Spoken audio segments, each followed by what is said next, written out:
Welcome, everyone. We're going to go ahead and get started. My name is Devon Parks, and I'm the Director of Meetings and Membership at TASH. Joining me is Donald Taylor. He is our Manager of Membership and Communications here, and he's here to help with any technical difficulties you may have or any questions. We'll be monitoring this chat and assisting you any way we can. Just a little housekeeping. This webinar is being recorded, and we do have closed captioning at the bottom of the screen. I thought it was going to, transpire. There it goes. And we just want to thank you for coming to our second episode of the Parent and Families Workshop. This episode is called The Stress of Caring for a Child with a Disability, Strategies for Stress Reduction. And we want to welcome our guest speaker, Gary Shulman. Gary Shulman has spent a lifetime supporting families and children. He began his career with children, working with children with and without disabilities and an inclusive Head Start program in Brooklyn, New York. He then transitioned to become the Special Needs and Early Childhood Coordinator for the Brooklyn's Children Museum for 10 years. His passion for advocacy grew as he worked more and more with parents of children with disabilities. For over 24 years, he's passionately advocated for the needs of these parents as the social services and training director for resources for children with special needs in New York City. The last years of his working life, Mr. Shulman served as a private special needs consultant, conducting hundreds of training sessions throughout New York City and beyond to help parents and professionals find and access the services and systems required to facilitate maximizing the potential of their children with disabilities. Now retired in Arlington, Virginia, he's still supporting families, serving as an advisory commissioner for the Partnerships for Children, Youth, and Families. Gary continues his workshop presentations and now also enjoys sharing his poetry that he passionately writes with the goal of leaving this world a better place, one word at a time. Let's welcome Gary Shulman. Thank you. Give myself a round of applause. What does all that mean? It means, oh, you gotta have friends. I'm a friend. I'm a friend who doesn't charge any money. I get paid in my heart. I get paid in my soul. So regardless of where you live, and I know that TASH has its tentacles into all the different states. Yes, I'm in Arlington. My background is from Brooklyn and New York, but I have contacts in every state. So if you're facing barriers, stresses, which we'll talk about, if you need some help and you don't know where to turn, I no longer do hands-on advocacy, which I used to do, but I will link you with someone, some organization, some entity where you live to try to make life a little less stressful.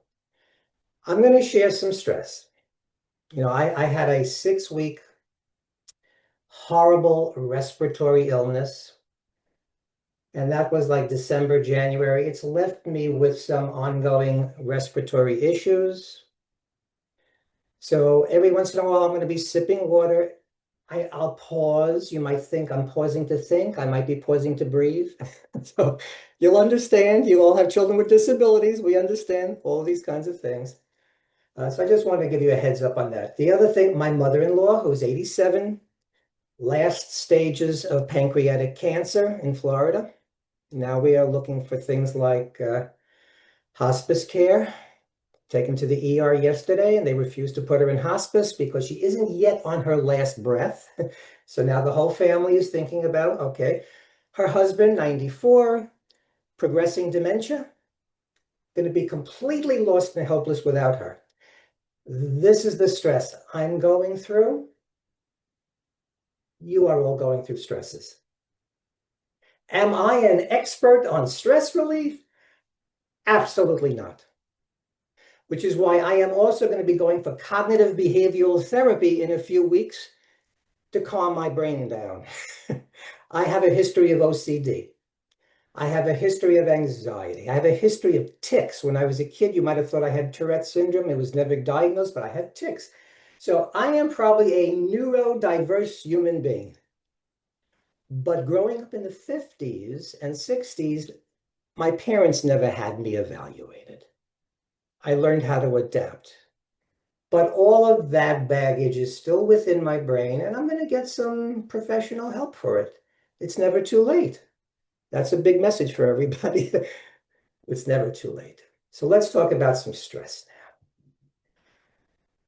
So my doctor, when I came to Arlington from New York, my doctor said, "Have you ever had a stress test, Mr. Schulman?" Somebody tell me, what do you think I said to my doctor when he said, "Have you ever had a stress test?" Be creative. What would you say to my doctor? You could unmute. What would you say? Have you ever been alive? There you go. Very similar. Have you ever been alive? Anybody else want to give feedback? What do you think I said to my doctor? Did you ever have a stress test? What I, do you think I I'm tested with stress every day. every day? Yeah, we're getting there. I said, I take a stress test every day. It's called life. For 50 years, I've worked with parents of children, teens, and adults with disabilities. And I would take it home. That did not cause me stress. That caused me joy. Going home, researching, and finding the program that could relieve that parent's stress would bring me such joy that I would forget what time it was and I might contact them at midnight because I'm so happy. And again, the OCD, I have to do it now. Parents would tell me, "Gary, it's okay. You can go to sleep. Tell me tomorrow." I say that because I'm passionate about what I do. This is how I choose to leave this world a better place. But it's stressful. And I know it's stressful. This is not the Gary Schulman teaching you how to relieve your stress show. Each of you has different strategies. I hope we're going to share our strategies caring for a child or children or teens or adults with disabilities, strategies that you've utilized to help reduce some of the stress. So let's talk about, whoops. Okay, right off the bat. Sometimes you need to seek the help of a professional. I came from a family, Eastern European background. They believed you don't take your dirty laundry and hang it out where everybody can see it. The family will deal with the situations, the barriers, the problems ourselves. We don't go out and seek professional help. That's not a very positive strategy to help your family. So we do seek professional help when we need it. Okay, a little quiz. What's the National Mental Health Information Line? And by calling this, you'll be referred to local, hopefully stress-reducing mental health programs, no matter where you live in the United States, because I know you come from all over. Is it 998? Is it 988? Is it 311? Is it 911? Is it 211? Is it Gary Schulman's cell phone? Hello, Gary, help! Yes, Tom thinks it's my cell phone. Which is the number, regardless of where in the United States you are, you can call to get a mobile crisis team if you need that, coming to your home. Referrals to local counseling, mental health, psychiatric services. What's the numbers that you need to call? Somebody tell me. 211. Say it again. 211. 211. 211, I'm not going to say wrong. That's the general information, usually about social services. If I was having a mental health issue, would I call them? There might be a competent person at the end of that phone. Christina, what would you guess? 988. Christina says 988. Anybody have another number that you would call? No? Okay. 911. What's the difference between 911 and 988? When would you use 911 and when would you use 988?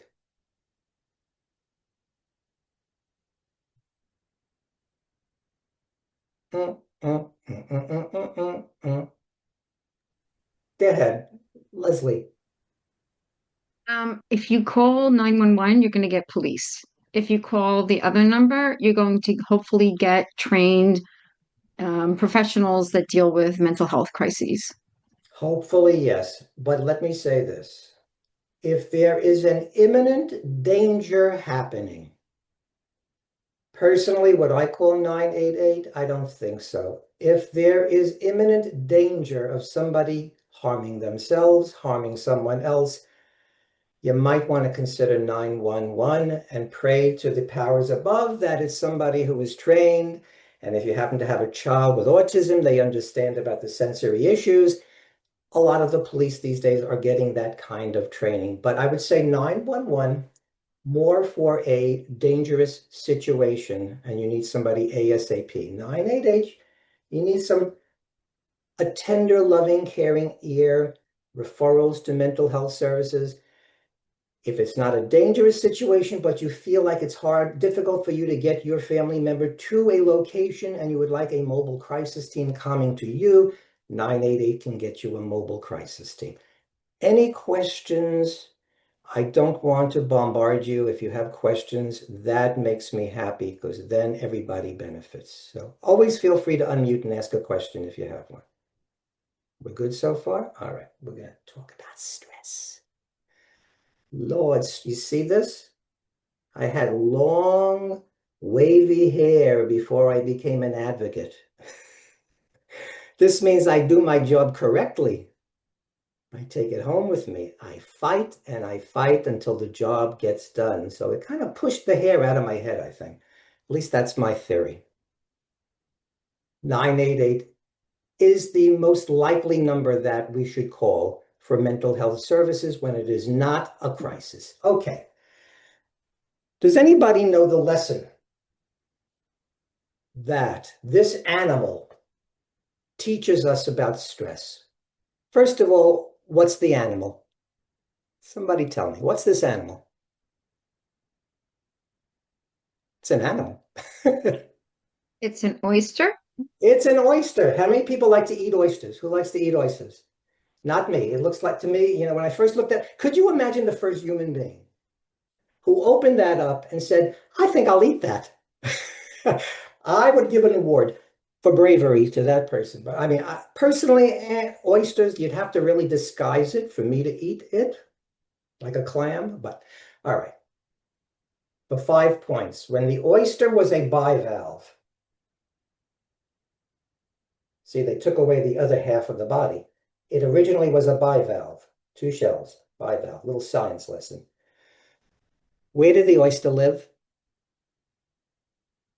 Where did the oyster live? Tom is going, what, right down there where the bad people go? Was that what you're In the ocean. Under the sea, under the sea. The oyster lived in the ocean. What part of the ocean? Top, middle, or bottom? The questions get more difficult. Top of the ocean, middle of the ocean, or the bottom of the ocean? Bottom. Bottom. Bottom of the ocean. Okay. Now, what's covering the bottom of the ocean? Besides pollution and plastics? Sand. Dirt. Sand. Okay. So when the oyster got hungry, it opened up its 2 shells, creating a suction.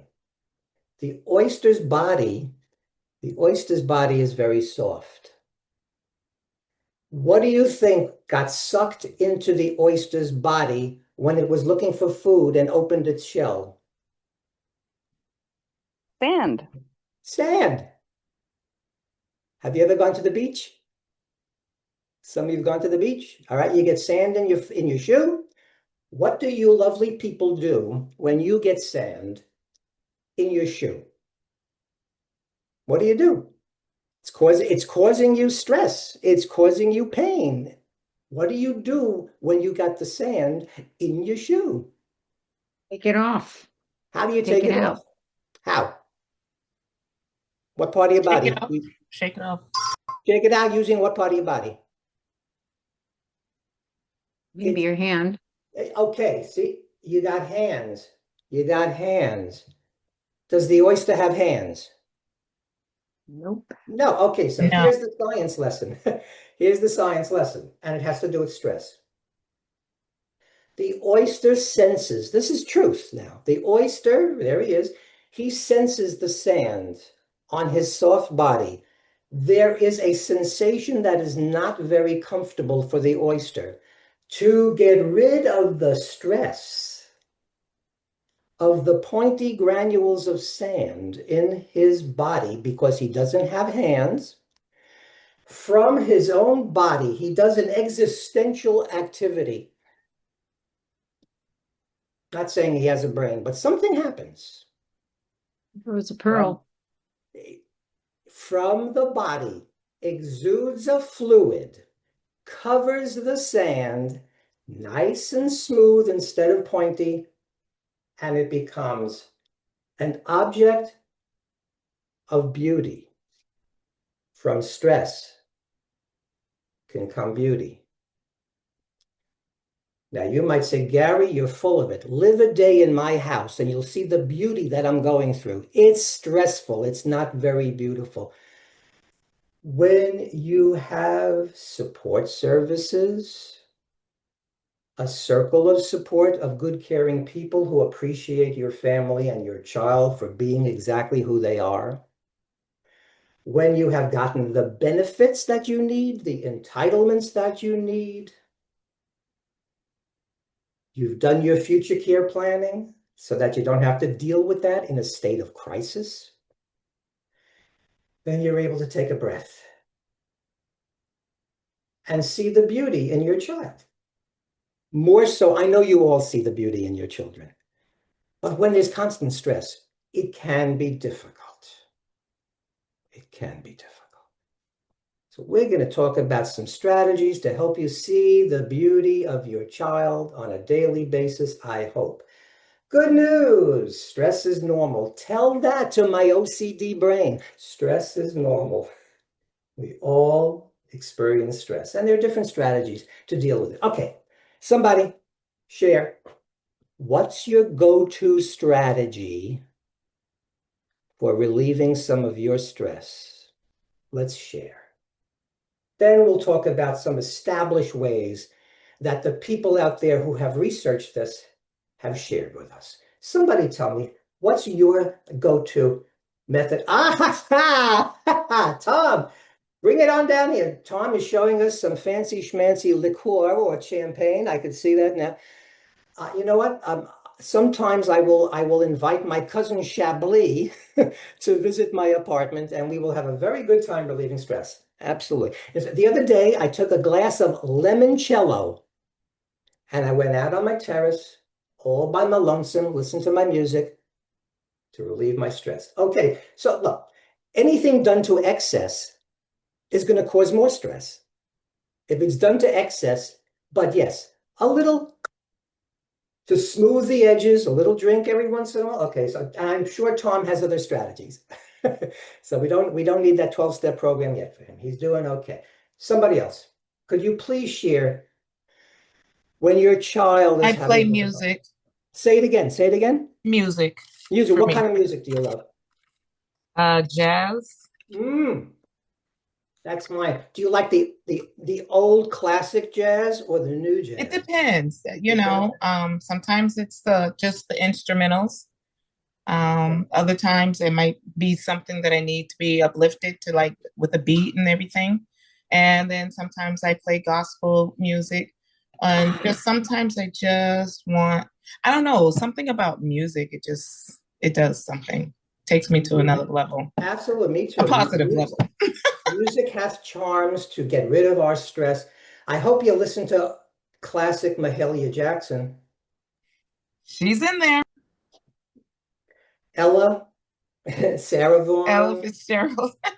Okay, well, we'll get together one day and we're going to share that because to me, whew, that puts my mind in a place of comfort and joy. Comfort and joy. La, da. Oh, that's the wrong holiday.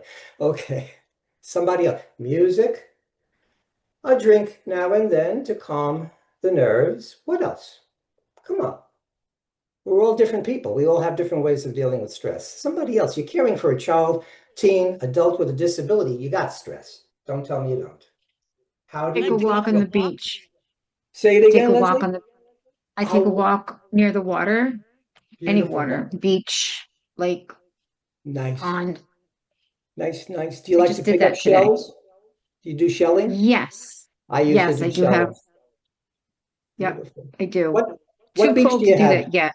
What beach do you have Oh, near you? I'm on Long Island. I'm on Long Island, so I have Jones Beach. I used to go to Jones Beach as a teenager all the time. Also Neponset and Reese Park and all those places back in New York. Okay, the beach, even listening to the sound of the water at the beach, Yeah. smelling the salt air at the beach, all therapeutic. Yep. Okay, anybody else? I know there are other ways that you are utilizing stress reduction techniques. What do you do?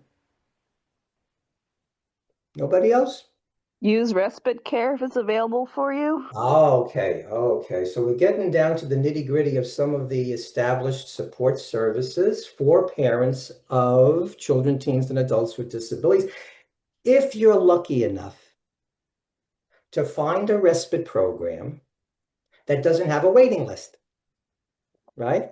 Because when you call the programs, if each one of them says, well, we have a waiting list, that can cause more stress. So I always say to parents, there's formal respite and there's informal respite. Does somebody know when I say informal respite, how do you get informal respite? A break from your child, teen, or adult, if the established funded, the ones usually through Medicaid waiver and all that good stuff, how can you get a break, a separation from your family member with a disability if the established respite programs all have waiting lists?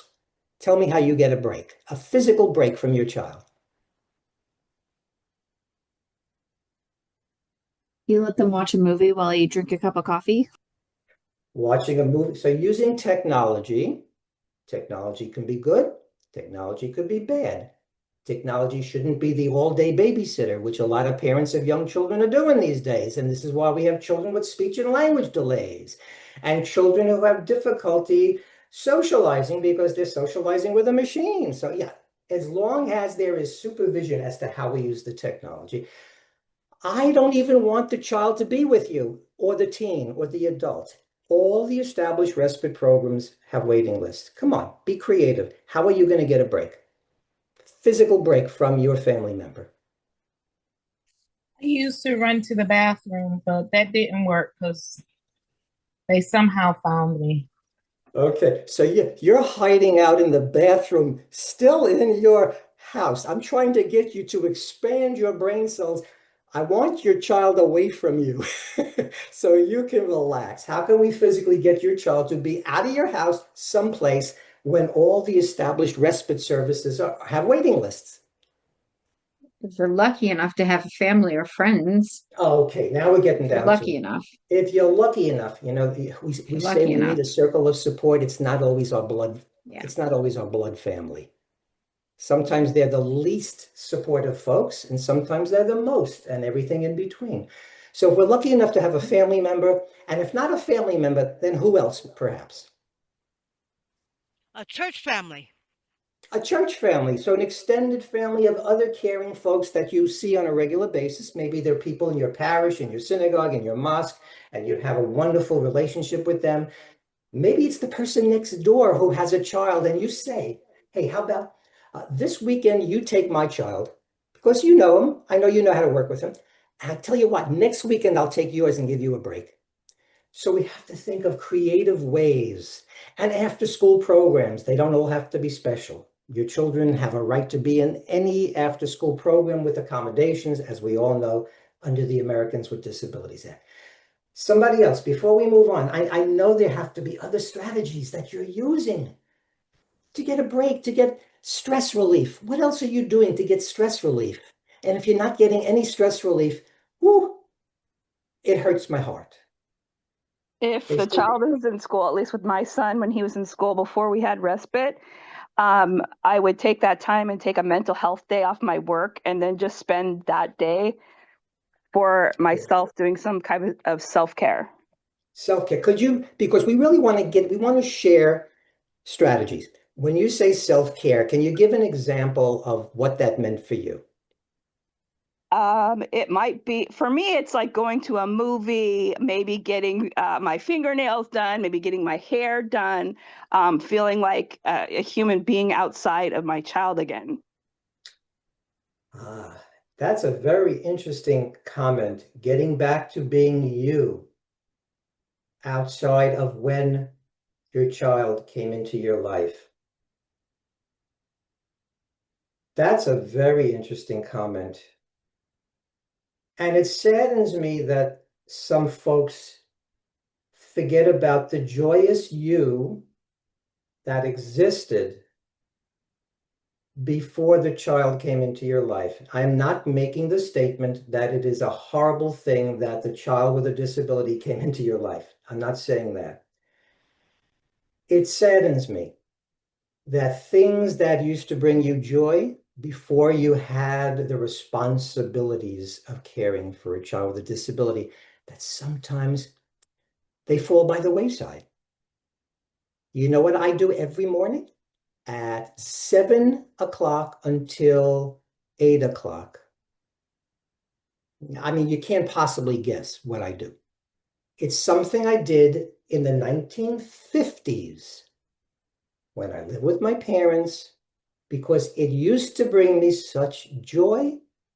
And I found out that I need that joy back in my life. What do you think? I'll give you a hint. I sit in front of the TV at 7 o'clock in the morning. What do you think? Can anybody guess?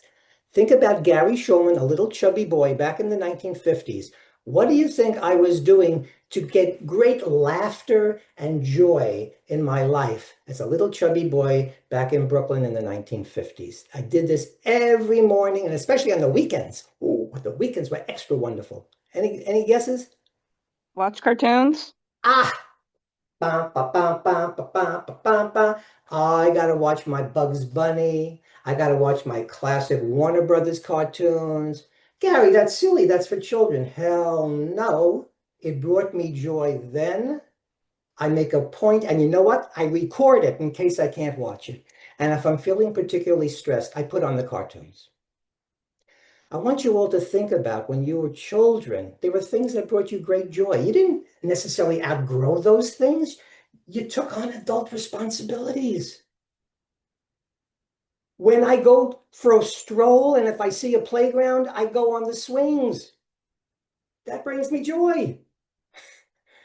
Why can't I go on the swing? Why not? So I do that. It brings me joy. I don't want you to forget about those things that used to bring you joy, because if you bring them back into your life, if you can, I know every one of you has a different life's journey, but try to think of one thing that truly brought you joy, and please try to make time to bring that joy back into your life. Anybody else want to share one more stress reliever before we move on? Anyone else? Because I know there's a whole bunch of people who are supposed to be participating. I can't see them. I see beautiful faces of people who are less shy than other folks, and that's good. That's okay. Even the shy people, if you want to unmute, any other stress relievers, I'm going to share some, I promise. But from you, any others? I Yes, do have a hobby. I jump into my hobby. What's your Um, hobby? I crochet. So I You're do. crocheting. Yeah. Fabulous. It is really helpful. Crochet. I bet there are some other crocheters and they're shaking their head. And there are other knitters, I bet. I bet there are knitters and people who sew and do applique and stuff like that. Absolutely. You have to focus so much on that activity that you don't have time to think about all the other things going on in your life. One more, then we're going to move on. Anybody else? Because I heard another voice. Oh, I like to do jigsaw puzzles. Oh my goodness, yeah. My mother-in-law, unfortunately, the one who right now has pancreatic cancer, that was her stress reliever. So on top of the pancreatic cancer, she's legally blind and she can't do that anymore.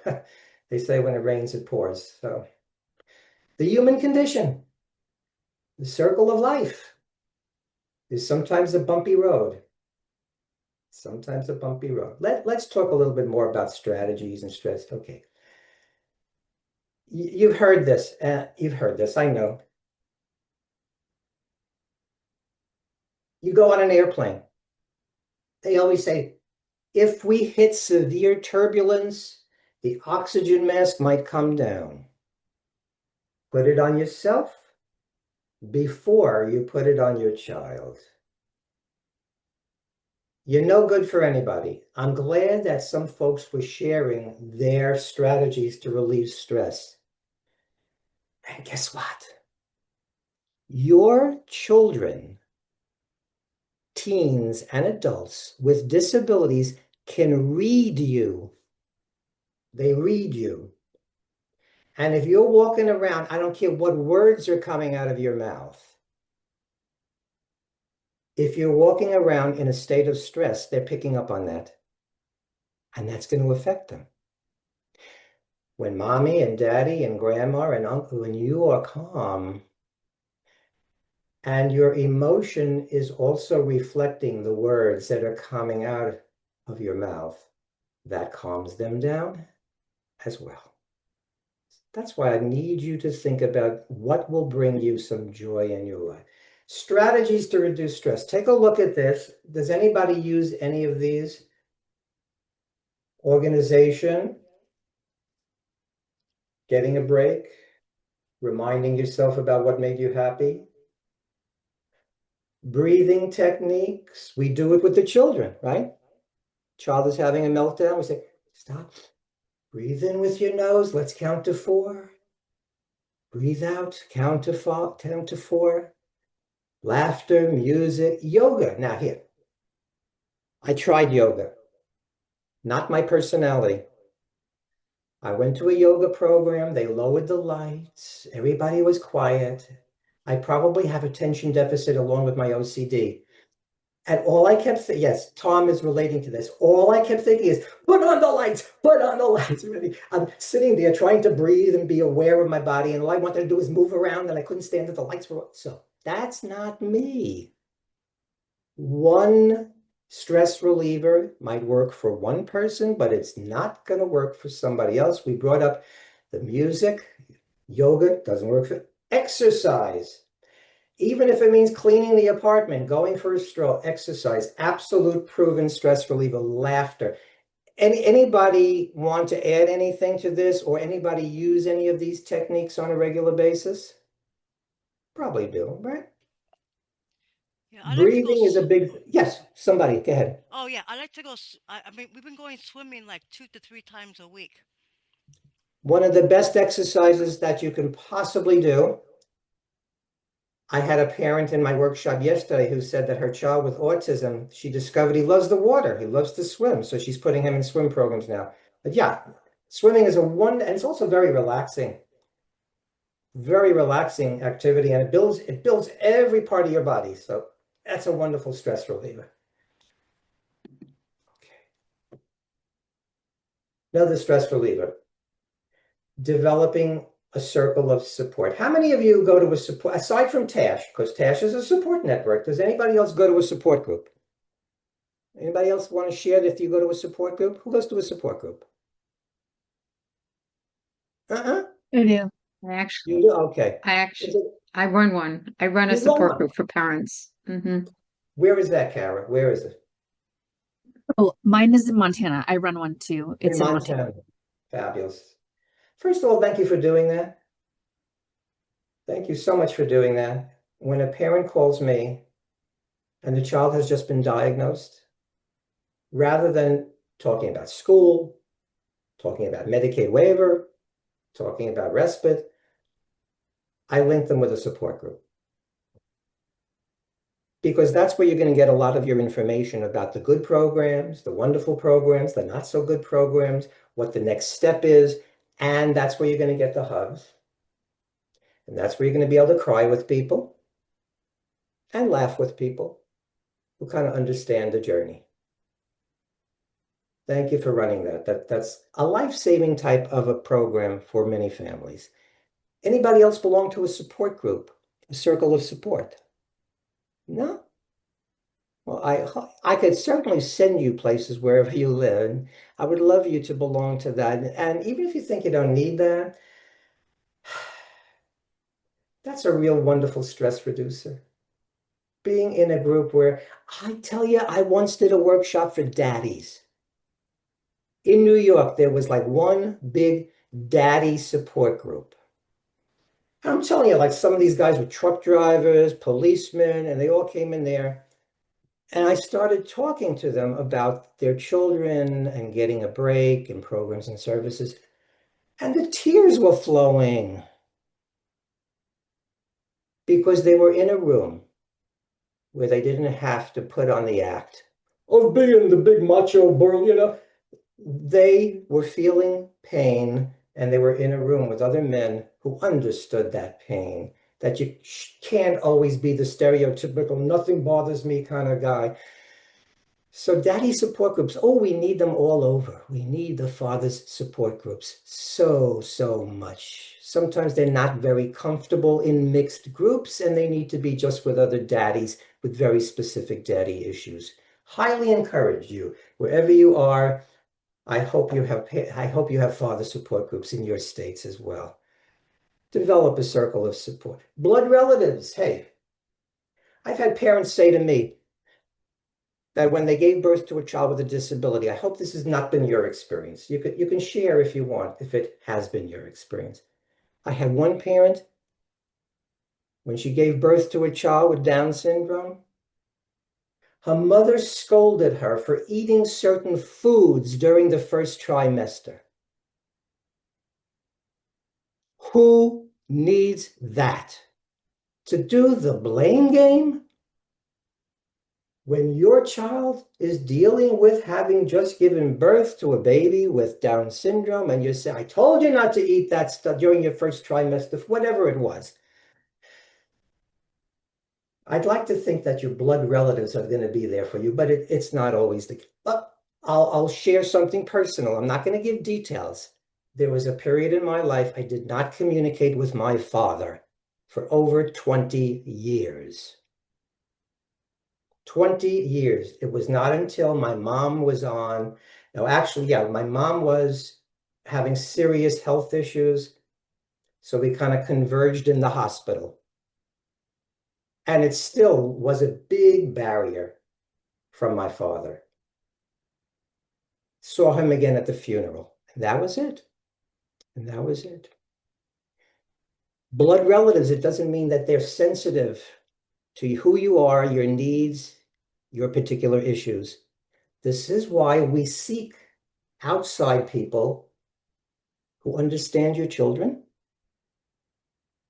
who have compassion for your family, and who understand that diversity is not negative. Diversity adds to the beauty in this world.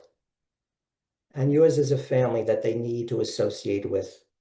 It adds to their family. It expands their horizons. So having said that, does anybody want to share an experience? I mean, I know this is a personal thing. You don't have to. Has anybody else had a similar experience where blood was not necessarily the best support for you Oh when yeah. you did? Oh yeah. I mean, Oh you don't yeah. have to. You want to share any details at all, Leslie? I mean, I can't. I don't Yeah, know. yeah, What sure, happened? What sure. happened? My son at the time was 17 and my father-in-law he still is, but he was a big power lifter guy, he'd been lifting weights all his life.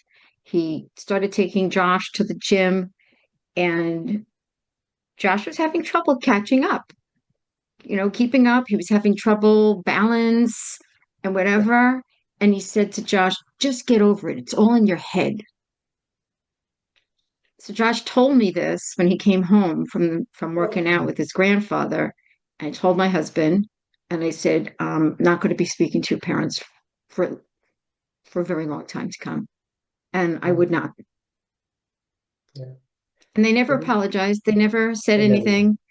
They know he's autistic. They never yeah. said anything. There's a generational difference. Our parents, our grandparents, where, well, nobody in my family ever had that, or no, no, no. I once had a parent, and when I taught Head Start, the child was 4 and still not speaking. And the parent's response was, oh, no, that's my family. Nobody speaks until 5 or 6. So what are you going to do with that? You did what you needed to do, Leslie. You needed to protect your son and protect your family. Totally just did not go to any family functions. Just he and I, we stayed home. Is Never there a got an apology. Is there a possibility of some resolution later on, do you think? Oh Might that no, I happen? just have to accept. No, No. no, Okay. I don't think they ever apologized to him, to me. No, it's just the way it is. Now my in-laws, well, my mother-in-law's passed. My father-in-law's 94. So where am I going? Where you go as Like, well. what am I, I had to talk my son, I had to talk him through it. Right. And now he's a man. It doesn't weigh on him anymore. Good. I'm sorry you went through that, but we do what we have to do to protect those who we love. Yeah, Right? totally. If you don't understand, I don't Totally. care. I don't care what your relationship is to me. You don't understand the reality of my life and of my child's life, then I don't need that negative karma in my life. I will find people who Totally. love us and are compassionate toward us and kind to us, just for us being who we are. Period. That's Yeah. enough. People should love us just Yeah. for who we are. Yeah. I mean, I think at this point, at this stage of the game, and I don't know how old everybody else's kids are, but at this stage of the game, I have friends who are more like family. Absolutely. Absolutely. I'm glad to hear that. Yeah. It's It hurts good. though, it hurts. It hurts. Later on, I tell you, I became a poet, and after my father died, I wrote this long poem forgiving him. It hurts. It hurts. We would think that the people who are supposed to love us the most would accept us and the reality in which we're living, but it doesn't always happen. So somebody else said they had that experience. Did anybody else want to share that experience where your blood relatives were not really the best circle of support for your family? I can. I Go know ahead. when I used to take my son to visit my mom, she would tell me to leave because she would say that there was only so much of him that she could take. Oh, And then in regards to the rest of the family, you find that they minimize your experience or don't really understand like the reality. Everybody likes to tell you what you should do, but they're not the ones walking the walk. So, like to kind of tag along with what the prior speaker just said, you kind of have to create your own new family. yeah. That's what we have to do. We are who we are. Our reality is our reality. And if somebody cannot deal with that, is upset by that, as she was, she said, I can't, it's just so much I can take of your child. Walk a mile in my shoes, Mom. Live in my house with this child for 1 week. You might have a little Well, more compassion. Yeah, can I just respond to yeah, Janine? absolutely. At least she told you that she had reached her limit before she did something really awful.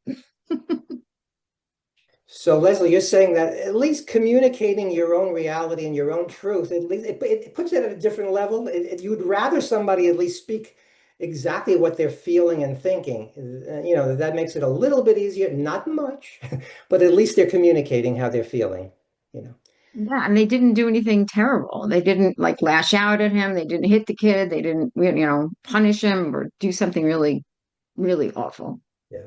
And chances are they've never had that experience, so they don't, they can't really relate to the behaviors that they're seeing And why can't a parent control those behaviors? Because Lord knows they were able to discipline their children. And they think all it is a discipline issue when it's so much more if the child has a disability. Ay, ay, ay, this. Oh my goodness. Am I getting stressed out? No, I don't think so. Anybody else wanted to share their own personal story? All right, we're going to move on. Anybody have any comments, anything you want to raise on the topic of stress before I move? This cannot just be my agenda. It's a failure if it is. Is there anything that somebody wants to share about stress? Go ahead, Tom, please. I'll throw in one dear friend and partner of mine. Her stress reduction came because she had a church family lady who would take care of her son so that she and I could go out ballroom dancing. And soon her son became active in dancing as well. So we can all find that one simple connection, whether it's directly me, but I managed to facilitate. Thank you for sharing that. We have more similarities than we have differences. And sometimes we hook up with folks and we discover dancing. Hey, we have something in common. Let's use that for us to bond. And maybe we could help each other, as they did for you, Tom. That's beautiful.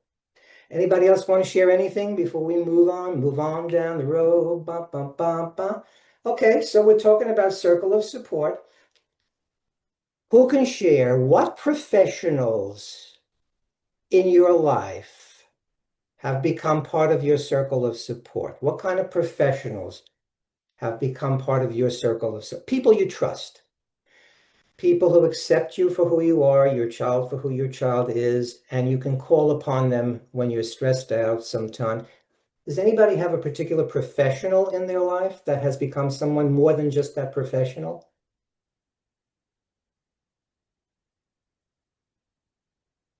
No? Can't force it. No doctor, no lawyer, no banker, no butcher, no candlestick maker, no. Well, I'm mentioning this only because when your children turn 18, we all know about guardianship. Not every one of your children needs a legal guardian. That depends on who your child is and their capabilities to make decisions that are safe and appropriate. Some parents have opted, and maybe I'd like you to share if you did this, for supported decision-making. And a lot of folks have chosen certain professionals to be part of that supported decision-making team.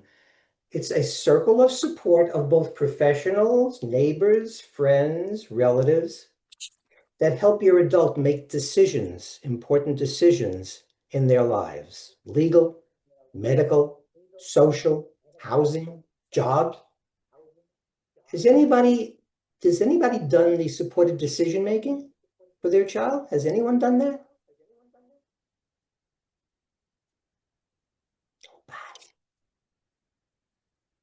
Have any of you done the legal guardianship? Yeah, some of you. Okay. I want you to know this is an option, even though you've done legal guardianship, which takes away your children's civil rights. Legal guardianship in surrogate's court takes away civil rights. That's a bottom line. It's a legal process. If you want to consider an alternative, think about supported decision-making. Every state has a network of experts in supported decision-making, and they can talk to you about that. So that's where professionals come into this circle of support. Family members, we already said, sometimes yes, sometimes no. Friends also, sometimes yes, sometimes no. It depends on their compassion and their understanding. Oh, by the way, I'm going to ask you a question. 10 points, 10 points. Can you choose a friend to be your home care provider and have that person get paid? Who can tell me how you can do that? Anybody know how do you do that? How do you get your friend to give you a break so you have some stress reduction? How can you get your friend to get paid to do that? Can you get like in-home support? Say it again, please. In-home support? Okay, it might be called different things in different states. In New York, it was called CDPAP, but they've changed the name to some other letters recently, where if your child, teen, or adult has Medicaid, and it's been already validated that you can use home care, it's been agreed to by the powers that be that pay for the home care. You can choose a friend, a neighbor, a relative, an older sibling. And in New York, I don't know if it's true in the other states, once your child becomes 21, if you want to get paid by Medicaid to be your adult child's home care provider, you can get paid by Medicaid. Does anybody know if that's true in other states? Because I'm not familiar with whether or not that is. Does anybody come from another state? Is that true? We have Anybody? something very similar in Michigan too, where you can get paid by Medicaid to care for a relative in your home. Okay, Yes. good. In California, you can as well. You can as well. Okay, thank you for sharing that. You're educating this old advocate. The old dog can always learn new tricks, as they say. So thank you for letting me know that that's something that is kind of pretty much across the board. Other parents of children with disabilities absolutely could be part of your circle of support, and that could relieve your stress. There is such laughter that goes on in those meetings. And there is such crying that goes on in those meetings, and it's all good. It's all catharsis. It's all catharsis. Anybody else have somebody in their circle of support that doesn't belong to one of these categories? Anybody else have somebody who's part of their circle of support that's not a professional, not a family member, not a friend, not a parent of a support group? Anybody have another member in their circle of support?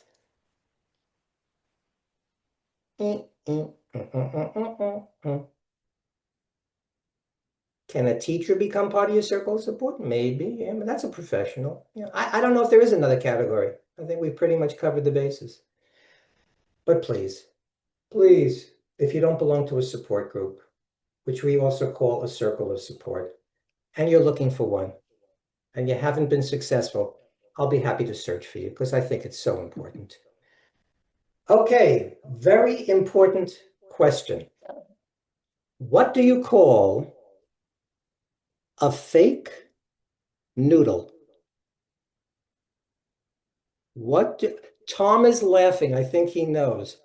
What do you call, this has to do with stress reduction. What do you call a fake noodle? Anybody want to guess? I think Tom knows the answer. Anybody know? A fake noodle. Nobody. Here it comes. An impasta. I heard a laugh. Hallelujah. I heard an impasta. I see a smile. Wendy is smile. So you know why I did this. Laughter. I see laughter in the rain. Lordy, don't forget to laugh. Put on that silly, you know what I do? When I know there's a Laurel and Hardy movie on, leave me alone. To me, there was nothing funnier than the old Laurel and Hardy movies of yesterday. Abbott and Costello, Laurel and Hardy, My Bugs Bunny, laughter. Laughter releases chemicals. You know that. What do they call it? Endorphins? They release the chemicals in your brain. They reduce your stress. And they actually can lower your blood pressure. I want you to have lowered blood pressure. Two of my stress relievers. Oh, Tom likes that also. Don't you dare get in my way when I am watching my Warner Brothers cartoons and Columbo. I don't know why Columbo. Does anybody else watch? Yes, Leslie's got Columbo. Anybody else? Okay, yes. tell me. What's your go-to TV show for stress relief? Let me hear. Go-to TV show. Let's hear it. Come on, share. I like to watch Encanto from Disney. Say it again. I can't hear. I like to watch Encanto from Disney. Oh, you froze. You froze, Wendy. You're freezing. Say it again because my big ear can't hear Oh it. yeah, I like to watch the Disney Channel, particularly Encanto. Oh, Encanto. Encanto. Yeah. Okay. So I was hearing correctly. I didn't think of Encanto and the Disney Channel. Somebody else. Thank you for sharing that. What's your go-to stress relieving TV show? Don't tell me the rest you don't watch TV. You're above me. I could tell you that. Any other, come on, think of a TV show that you watch just to relax, to give you joy, to reduce the stress, hormones in your body. What do you watch? I Love Lucy. Oh, da da da da da da da. Every day from 12 to 1. And I just found that on Pluto TV, you can watch every I Love Lucy episode if you have Pluto TV anytime you want. So I've been watching that too. I Love Lucy was filled with stereotypes, negative stereotypes. We know that. Mommy and daddy is smoking around the child, but I was a child of the 50s. My mother, we used to smoke in the car and roll the windows down, and the children were inhaling all the smoke. So there were negative aspects to the shows of the 50s and 60s, but they also brought joy. And I watched them. Any other TV shows that you watch that are your go-to stress relievers?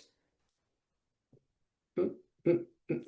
I love Tom, All Creatures Great and Small on all PBS. I have seen All Creatures Great and Small. That's a delightful show. I love that show. I love Monk. I love Monk. I will still watch all the episodes of Monk. Why do I love Monk? Because I have OCD. Monk has OCD, and we're both pretty successful. So yeah, you can have a disability and still be successful. Christina, please chime in. I watch Korean dramas. So I love Korean dramas and Chinese dramas, Oh, interesting. K-dramas and C-dramas. And is it subtitled underneath or It yeah? is, yep. Interesting. What channel do you watch those on? So you have to, well, you can watch them on Netflix, Amazon Prime, Netflix, Amazon Prime, and then there are special apps like Viki and other ones just for Korean, Chinese, and boys love boys dramas. Isn't that interesting? I've never heard that. And that really is something that you enjoy and reduces stress for you. Yes, I watch them every day, pretty much. Thank you for sharing that. I'm going to have to look into that. See, we learn something new every day. Thank you. Anybody else want to share before we move on? No? Okay, I think we've kind of covered the TV. I know you all have a favorite TV show, even if you're not sharing it. We have different personalities. Some folks like to speak up. Others are just smiling and listening and hopefully getting some information from this. Next,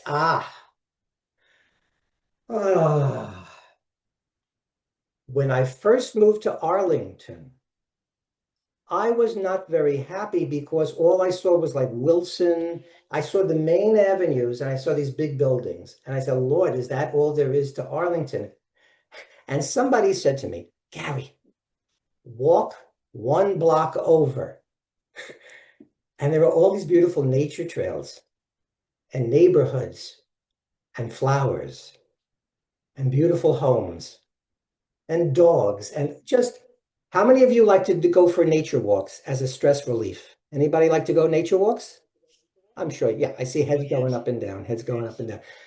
I have right near me the Bluemont Trail here in Arlington. I go just about every day because every day now the little buds are coming on the trees. Spring is in the air. Da, da, da, da, da, da. So spring is coming.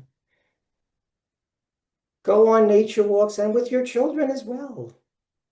They have stress in their lives. And this is a method of reducing their stress also, utilizing nature. When I moved here, we were in a neighborhood in Arlington with beautiful, it was like Leave It to Beaver. It was these beautiful homes and beautiful manicured gardens. And I heard a little boy's voice as I was walking down the street. Hello, old man. Hello, old man.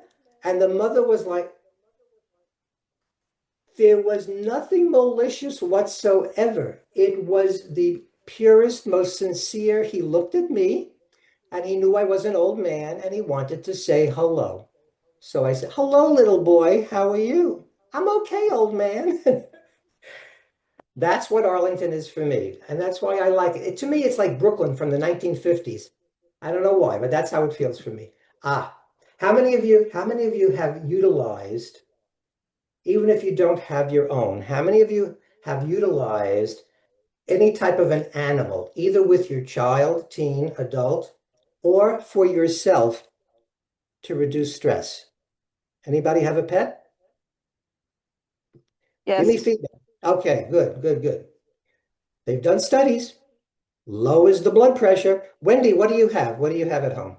I have really cute cat. Cute cats. I'm allergic to cats, but they are cute. I'm allergic to dogs, but I still have to stop for every dog that I see on a nature trail and give it a big scratch. And if I make the mistake of touching my eyes, they close up completely and I have to take my Benadryl. But I have to. How could you not? How could you not? To me, they're angels on earth. They know when you're sick, and they'll come and sleep with you when you're sick. They know when you're down, when you're depressed. And they'll go to that person. They'll go to your child who has a disability because they know that's where they're needed.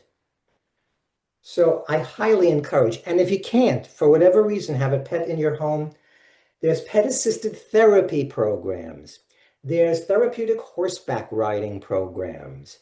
There are service dogs. There are ways of engaging your child with animals and you yourself if you don't physically want to have a pet or can have a pet in your home. Sometimes you live in a building situation where they don't allow pets.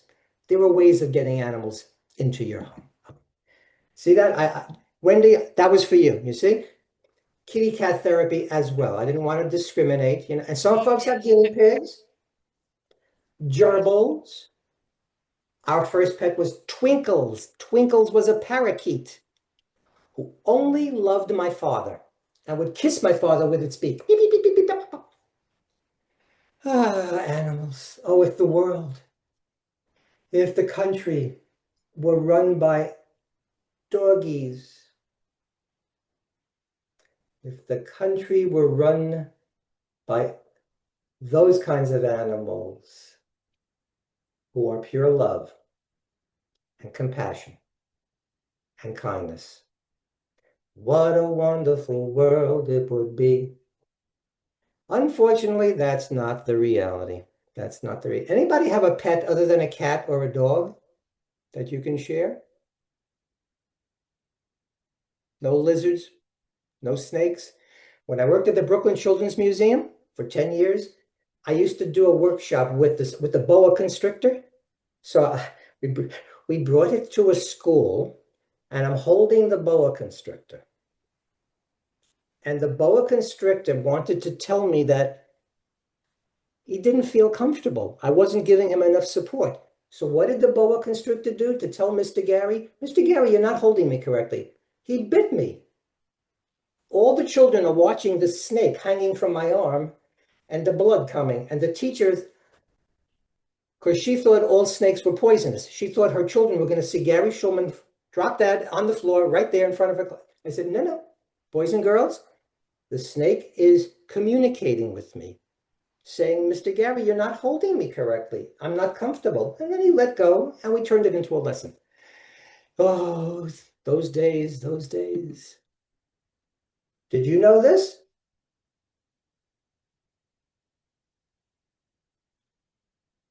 Yeah, I saw that, Steve. I got a laugh out of Steve with that one. Stressed is desserts spelled backwards. Again, repeating, everything done in excess is going to lead to more stress. We know that, right? We don't want to get to be obese because then there's health issues and then you're not feeling good about yourself. But every once in a while, so somebody, come on, what's the food that you go to that brings you such joy that you can't possibly have stress when you're eating it? What's your stress reducing food? Tacos. Tacos, ay, qué bueno, dame un taco. Ta, ta, ta, ta. Okay, tacos, tacos, tacos. As long as they're not too spicy, I can have those. Another stress reducing food. A donut. Say it again. Oh, Wendy, you froze again. Wendy. Oh, I like a maple bar donut. Maple bar donuts. Hmm. Do you dip them in coffee? No. No, well, I would dip them in coffee. That would reduce my stress. Any other stress reducing foods that we go to? Somebody else share?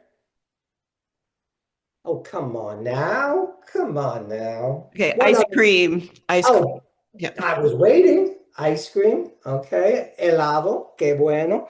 Anything else? Well, I'll show you. Oh, I guess I wanted, I tried was it not Haagen-Dazs? Talente. Talente ice cream. And I'm lactose intolerant. So I had to take like 4 of my lactates. If you ever go to the supermarket, which I know you do, Talente ice cream is the most delicious ice cream I have ever tasted. Of course, if I'm having a lactose reaction, then I have more stress, but that's why I took 4 lactates, so I wouldn't have that stressful reaction. Oh my Lord, as a teenager, I would eat a quart of ice cream and get deathly sick and have no idea why I was getting deathly sick until a friend looked at me and said, "You're lactose intolerant. Take these pills." What a stress reducer that was when I finally figured out I could have dairy and not get deathly sick. Bless that friend. I'm gonna live forever. No, isn't that a stress cause in your life? We're not going to live forever. The future, the future. So please, as a strategy to reduce stress in your life, don't wait to be in a state of crisis to do the future care planning for your child. The earlier, the better. As they age, as you age, if you haven't done that planning, you're going to have so much stress in your life. And then maybe you're going to be at a certain point where somebody else is going to make a decision about your child's future. I would never want that to happen. I think last time did I tell the story last time about the 92-year-old mommy? No? All right. Well, talk about stress. Ring, ring, ring. I'm back in Brooklyn now. Ring, ring, ring. Hi, how can I help you? This is Gary Schulman. Mr. Schulman, please. I need to put my child in a residential placement. I'm so sorry to hear that. Why do you need to put your child in a residential placement? Because I'm very sick. I don't have much longer to live. That's what she said. And she kept calling her child her baby. She said, I have to put my baby someplace. I said, I'm very sorry to hear that. Is anybody helping you? No, I don't have anybody helping me. That they told me to call you. Okay, I'm going to hook you up with somebody, but tell me something about your baby. I was just kind of modeling, repeating back what she was using to refer to her child with a disability. She goes, my baby, I take care of my baby. I do everything for my baby. I diaper my baby. I have to feed my baby. My baby's in a wheelchair. So I'm starting to get a picture. Could you share with me, how old is your baby? Somebody tell me. How old do you think her baby was? How Maybe old? 60? Maybe 60? She was 65. 65. Would you mind sharing how old you are? I'm going to be 90 and I'm very sick. I can't take care of my baby. So I said to her, I'm going to help her. And I did help her. I said, and then I modeled the words. We modeled the word. I said, your daughter, your adult daughter who has cerebral palsy, that's what has your adult daughter with cerebral palsy ever been away from you? What do you think she said? No. I don't trust nobody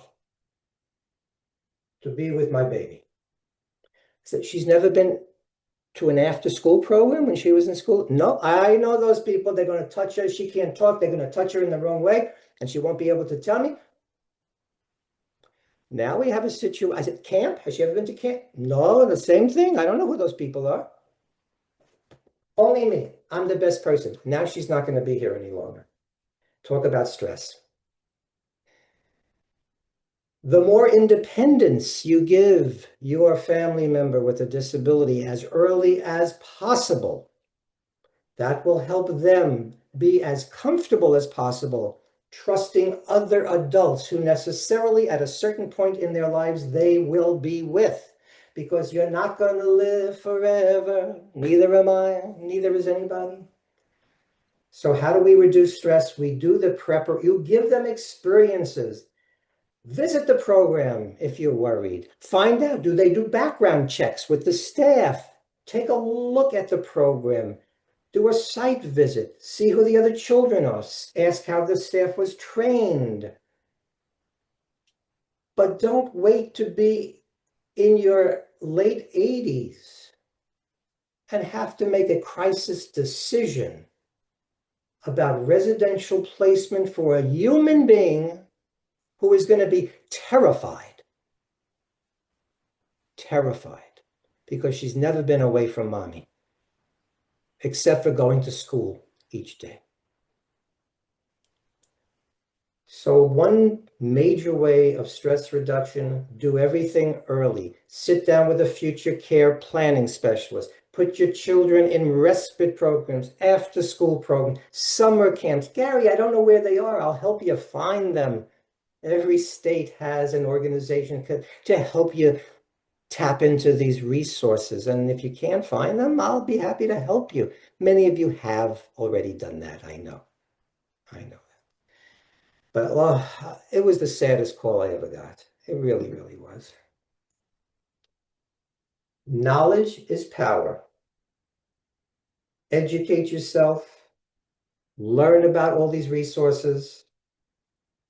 We're going to send you programs and services. If you live in Montana, if you live in Kentucky, I don't want to, I'm not going to send you something in New York. I want it to be as specific to your needs as possible. That's why feel free to communicate with me. It makes me happy to get your emails. Gary, I live in Michigan and I'm looking for a weekend respite program and I'm just too exhausted to do the work. I have to be there for my child most of the day and he's up all night. Can you help me research? Sure.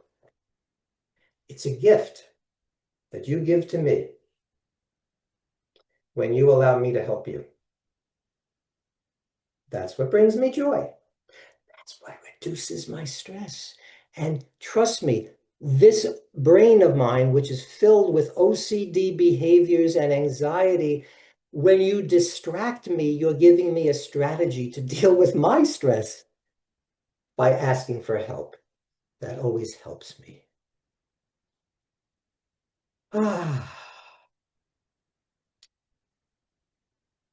What program or service have you found in your community for your child or for your family that has really proven to be an amazing stress reliever for your family and for your family member with a disability? Share a program. Share one program. Could somebody do that? What have you found in your community? Thinking caps. Share with me. Share with us. Has anybody found an amazing program that really has helped your family and your child? Ben's Fund. Oh, say it again. Ben's Fund. And where do you reside? Where do you live? In Washington State. What have you gained through that program? Swim lessons for my autistic child. Fabulous. Is that a program that runs a swim program, or do they provide financial aid to pay for a swim program? What do they do? They provide grants for children with autism, just anything that can enrich the life of a child with that disability. I'm glad you shared that, and there are similar programs in every state. Absolutely. Anybody else? A treasure. What treasure have you found for your family? There's a yearly camp that's for Jewish families. It's for the whole family. You bring the whole family. Oh, And so beautiful. yeah, it's in California in the beautiful city of Ojai. And every year that my girls would go, I would see them grow every year as they did this, and they have counselors and they had activities. And then as the parents, they had support groups and parent night and just a little bit of everything for the whole family. It sounds like a beautiful retreat for Yes, the whole yes, family. yes, And the parents benefited and the children benefited from having enjoyable activities, but also, I guess, camaraderie, being yes, with people and sharing similar backgrounds, religious backgrounds, so that also brings comfort in being with other people who have a similar cultural background. And there are programs like that throughout the country as well. Thank you, Wendy, for sharing that. So family retreats, and there are family retreats all over the nation as well. Anybody else find a treasure that really proved to be a stress reducer for your family, for your child? Has anybody found something else where you live? That's okay. Think about it. Think about it. I'm not going to force the issue. Now, one thing I'm sending you, you come from all over the country. TASH is national.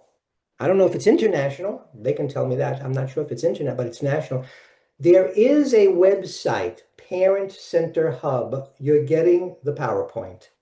When you click on it, whatever state you live in, you can click on your state. It will give you wonderful advocacy information referral organizations in your state. So it's if you know somebody in your state looking for an advocate right now because they're having a barrier getting services, share that with them. You just click on it. It'll give you a map of the United States. You click on your state, and it's going to give you a wonderful supportive organization in your state where you live. So that's the Parent Center Hub. Now, I got to tell you, those are federally funded programs. Don't tell the powers that be that they exist because they probably don't even know. I don't think. Jean, go ahead, Jean. What did you want to share? Jean, go ahead. Hi. Yep. Sorry. It takes me a minute to find my buttons. That's good. I work for the Montana Empowerment Center, and we are the Parent Training and Information Center for the state of Montana. And on this list, our name would appear on that. And every state has at least one Parent Training and Information Center. And we talk to families one-on-one. We do all kinds of trainings, in person, virtual, whatever. But we want to help support families in getting the tools and the resources that they need to be able to navigate through special education. And we also help connect them to resources. Parent centers serve from birth to 26 years of old. So it takes them from early intervention into school and then out through transition into adulthood. So anyway, thanks for the plug. Thank you for convincing everybody about the quality of these centers, because if we can deduce from just the little that you said, they are quality programs and caring, compassionate programs, just like you are. So thank you for sharing that, Jean. So we have somebody who actually works at one of these centers. They're all over the country. I worked for one of those centers. Resources for Children with Special Needs, which is now called Include NYC, is one of those centers. So I share something in common with Jean. My life would be much less stressful if what?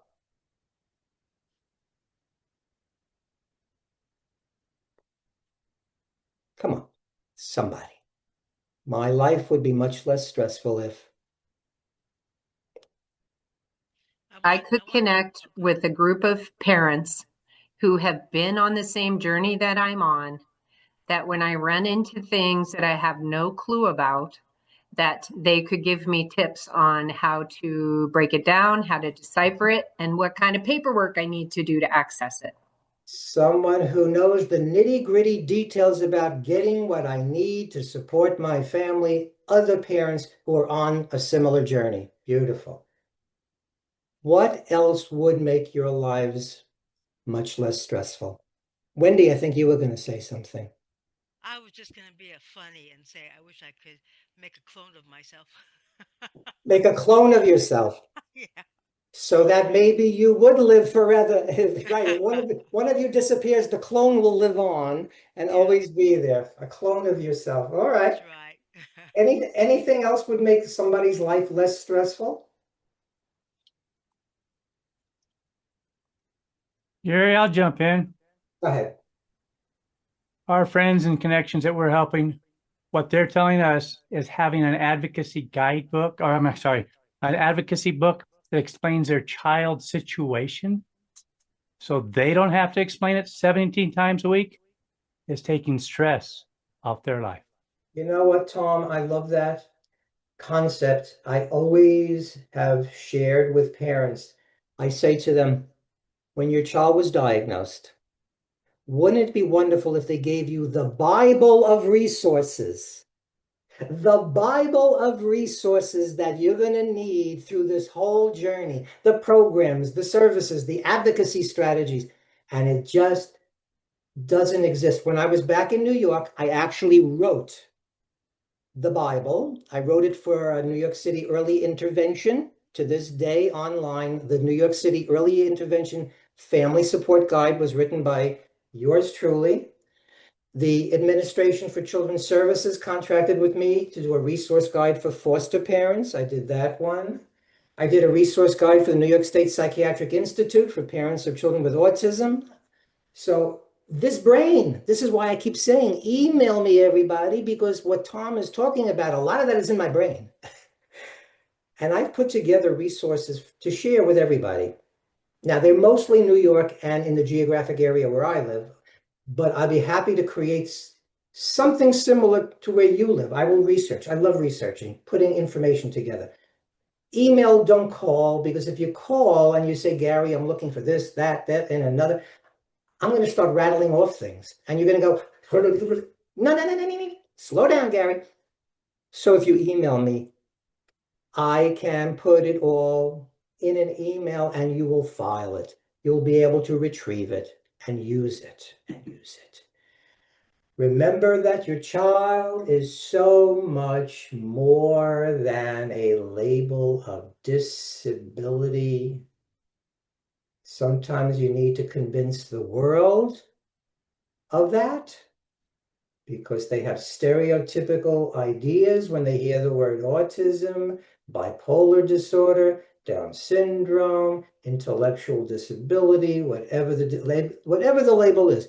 Celebrate those victories and share the strengths and the talents with everybody you can. If your children are still in school, then look at the IEP. That often deals with their disability. They may not know your child is a wonderful swimmer, artist, musician, loves to work on the computer. Why should we share that? When they are going into their transition plan around age 14, it's the strengths, the skills, the passions that should be emphasized because you want to prepare your child for the world of work, if that's possible for them, independent living, vocational training, college, whatever their future is going to bring, it's the strengths, it's the talents, and the skills that need to be shared with the folks who are sitting there developing a transition plan. Your child should be part of that. An example of strengths and skills and talents. Anybody ever see this young man? His name is Stephen Wilshire.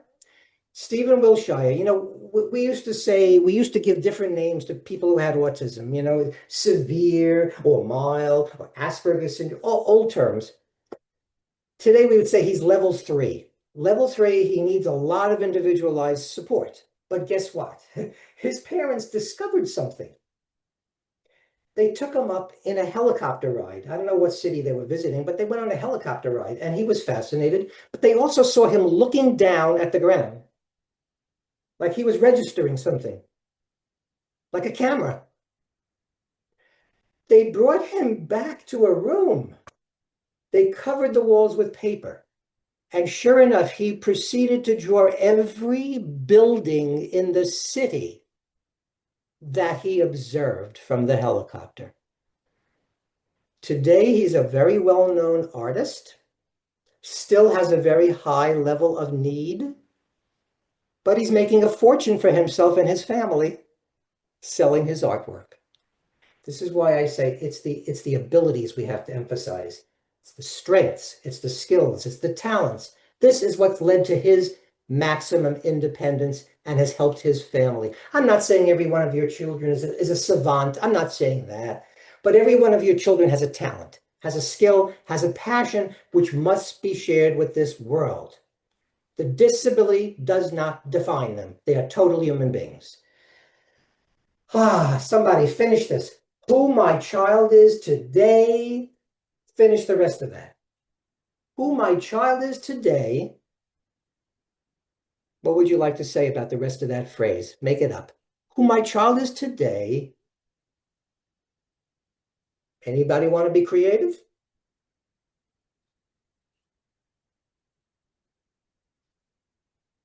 Get the Today, she is helpful. Who my child is today is a child who is helpful. Okay. Yes. Anybody else? Only because it's almost 3:30. I want you to think about this. It's absolutely true. Who my child is today is not necessarily who my child will be in the future. I love working in groups where you have a mommy of a baby in early intervention, and then there's another mommy or daddy in the same group of a 25-year-old or a 30-year-old. Because the mommy whose child was just labeled is devastated and she's imagining, oh how is my child going to be able to live a life? How is this going to happen? What if I'm not here? It's good to have someone who could say, you know what, I was in the same situation and now you should see my child is flourishing. My child has skills I never thought my child could have. On top of that, my child loves to sing. Who knew? My child performs, loves to sing. I didn't know that when my baby was in early intervention. Nobody has a crystal ball. And that's stressful, not knowing what the future is for your child. That's a source of stress. But who your child is today is not necessarily who your child will be in the future. Now, did I tell you the story of the crackpot in the last meeting? Did I? No? Okay, very quickly. This is going to be the end of today's workshop because we got like 3 minutes. Here we go. The fable of the crackpot. Long time ago, in a country that did not have running water, they hired a gentleman to carry 2 buckets of water from the lake back to the village so they would have some water. So the gentleman chose 2 buckets. The purple one, beautiful, round, not a single flaw, no disability. Then he chose the yellow bucket that had an obvious disability, had a crack. The townspeople are saying, are you out of your mind? Why you can't use that. That has a disability. It's going to drip the water. You'll never bring the water back to the town. It's going to drip. He said, no, I know exactly what I'm doing. Behind everyone who has a label of disability, there is also somebody who has an ability. And the townspeople are shaking their head. They're going, no, he's out of his mind. He goes, give me a month. Give me a month. Back to from the lake to the town, from the lake to the town. Sure enough, the pot with the crack was dripping all the water, and he would come back and the pot would be empty. The townspeople looked at him, they laughed, and they said, now we're going to fire you. Don't fire me. Not so quick. I know what I was doing. Follow me back to the road, that beautiful road that leads from the lake to the town. Follow me back to the road. I want to show you something. So the townspeople followed him to the road. He said, look at the road where that perfectly formed purple pot was carried. And they all looked and they said, it's barren. It's just soil. There's nothing there. And he said, that's right. Now look at the side of the road where the cracked pot, the pot with the disability, was carried. And they looked and they saw beautiful flowers. They said, that's gorgeous. Look how beautiful that is. He said, that's right. I knew that the pot with the disability would drip. It dripped water. It fed the seeds. It made the flowers grow. It made the world a more beautiful place in which to live. Behind everyone with a label of disability, there is a person with ability.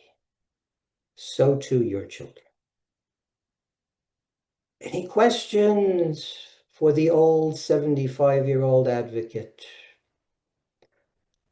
I hope you enjoyed it. Anybody have any questions? Oh, thank you, Tom. See, Tom is my fan club over there. Thank you, thank you.